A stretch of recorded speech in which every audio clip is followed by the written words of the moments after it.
Bonjour, aujourd'hui je voudrais tordre le cou au futur.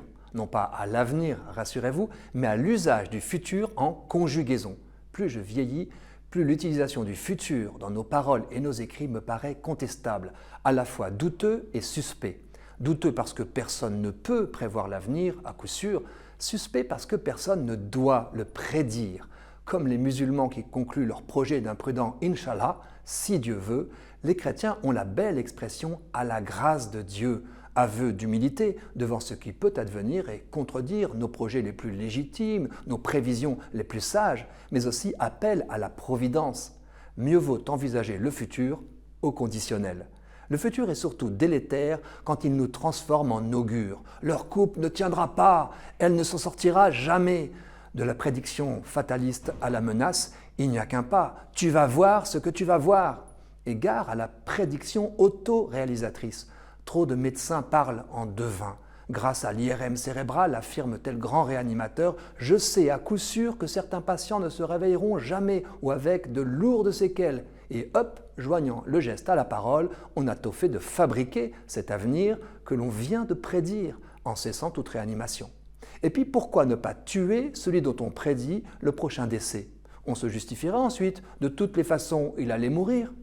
Se faire maître du temps est une tentation qui revient souvent dans l'histoire de l'humanité.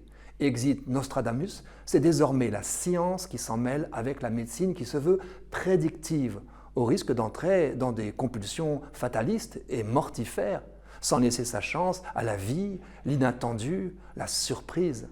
Dans notre vie quotidienne, le futur sonne plus souvent qu'on ne le pense comme une malédiction. En 2018, les astrologues des grands médias prétendent encore nous alerter chaque matin sur ce qui va nous arriver dans la journée. Leur succès montre notre difficulté à aimer l'imprévisible de la vie, c'est-à-dire la vie tout court. Je me souviens d'une assistante sociale qui repérait dans les familles en crise ce qu'elle appelait les paroles de malédiction. Par exemple, « tu finiras en prison comme ton père ». Elles étaient souvent, m'expliquait-elle, les signes de maltraitance cachée, plus graves.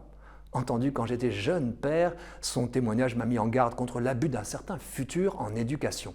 Quand un enfant se met en danger, beaucoup de parents s'écrient « tu vas tomber, tu vas te faire mal », ignorant qu'il s'agit d'un futur de présage qui peut enfermer car l'enfant est coincé. Soit il tombe et réalise la malédiction parentale, soit il déjoue la prédiction et fait mentir ses parents. Mieux vaut prendre l'habitude de dire « attention à ne pas tomber ». Bref, je nous propose d'atténuer ces jours-ci le caractère implacable de nos futurs de toute puissance en les repérant pour les remplacer quand c'est possible. Question de bon sens autant que d'humilité. C'est aussi une façon de ne pas insulter l'avenir, de consentir à sa nouveauté, incertaine. Mais rassurez-vous, je compte bien nous proposer une autre façon d'envisager l'avenir la semaine prochaine. À la grâce de Dieu.